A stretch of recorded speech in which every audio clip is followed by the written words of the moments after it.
महत्त्वाची बातमी समोर येते नागपुरातून। नागपूरच्या रामटेक तालुक्यातील चारगावच्या गंगाबाई साखरे या 103 वर्षाच्या आजीला जीवदान मिळालंय। 2 वर्षापासून अंथरुणाला खिळून असलेल्या आजीच्या मृत्यूची बातमी पसरली आणि अंत्यविधीसाठी नातेवाईकही आले। मात्र अंत्यविधीची तयारी सुरू असताना आजीने पायाची बोटं हलवली, त्यामुळे आजी जिवंत असल्याचं नातेवाईकांच्या लक्षात आलंय। 13 जानेवारीला आजीचा वाढदिवस होता, त्यामुळे अंत्यविधीसाठी आलेल्या नातेवाईकांनी गंगाबाई साखरे यांचा वाढदिवस देखील साजरा केलाय।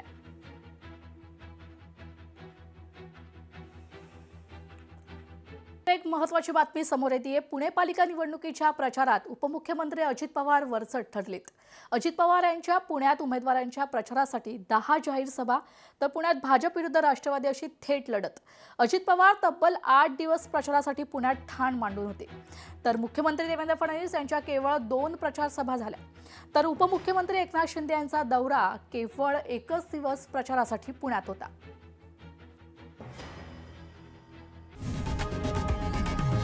लोकशाही मराठी ऐका, पहा, जागरूक रहा।